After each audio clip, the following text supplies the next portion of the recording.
Magandang umaga mga kabay. So ayan, meron po akong estimate dito mga kabay, 39096. Ayan, bali burado na po yung modelo nito mga kabay. Parang STGC 100 is yata ang model nito mga kabay. Hindi ako sigurado. Ayan. So dinala ng customer dito mga kabay, ayaw daw gumana. So ayan, sasaksak natin. Tapos yun natin. Ayan, gumana mga kabay. Ayun. Ayan problema mga kabay. Dito yung lever niya yan.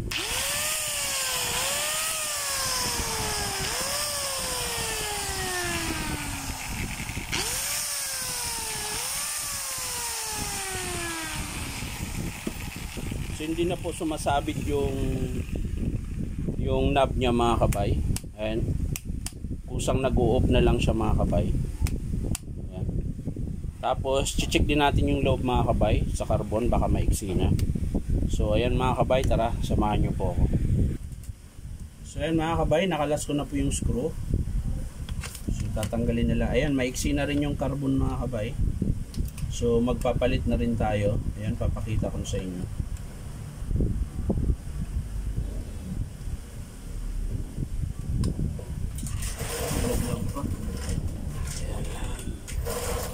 Ayan po yung carbon niya mga kabay. Oh.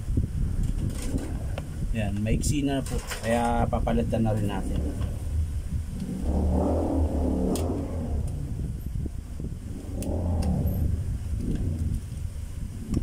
Ito din po yung kabila.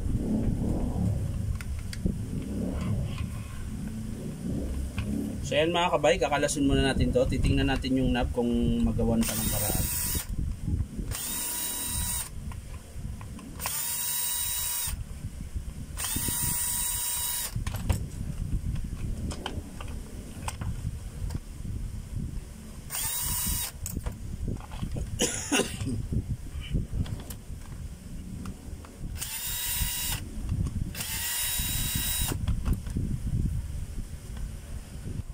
So ayan mga kabay, bali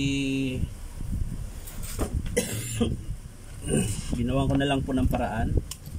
Ayan, kung paano siya sasabit. Ayan, hindi na po siya dumudulas mga kabay. Ayan. So papaanda rin natin mga kabay. Ngayon kung dudulas pa rin siya pag nag-vibrate, papalitan talaga siya mga kabay. So kakabit natin ulit.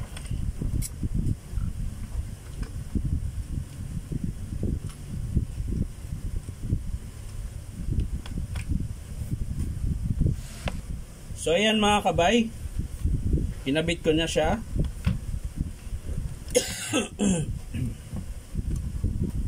Bali titesting na lang natin mga kabay kung hindi ba siya mag-slide uli.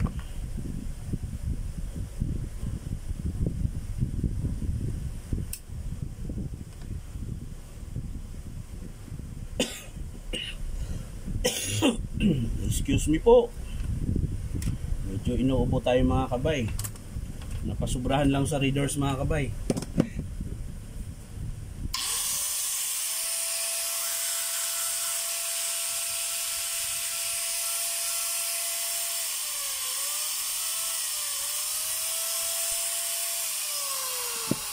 Ayan mga kabay, hindi na siya nag-i-slide. Diba kanina pag inoon natin dumudulas siya. Ayan. So ngayon mga kabay, hindi na po. Bali in-adjust ko lang po mga kabay yung pinaka ngipin nito, yung sumasabit po dun sa butas. Bali ano ba? Hinasa ko lang siya para lumalim siya uli, para ano. Kaysa naman po magpalit tayo ng knob o kaya housing. So hinasa ko na lang muna para mapakinabangan ng customer. So ang papalitan natin mga kabay is carbon lang po. Ito po yung carbon niya, ayan. Original na carbon po ito, Stanley. Ayan.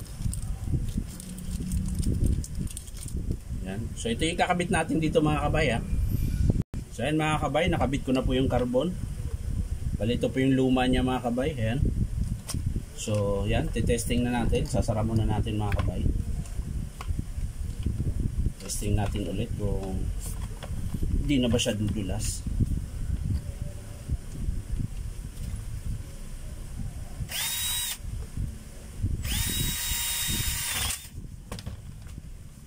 Yan, sasaksak natin mga kabay. Kahit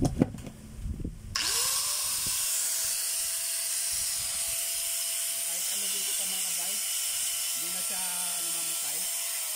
Ayun, nasaging sa kamay ko mga kabay. So,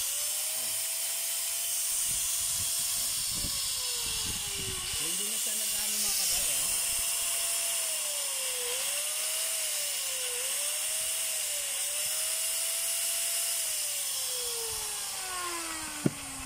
So yan lang po ang pinalitan natin mga kabay sa Stanley na grinder.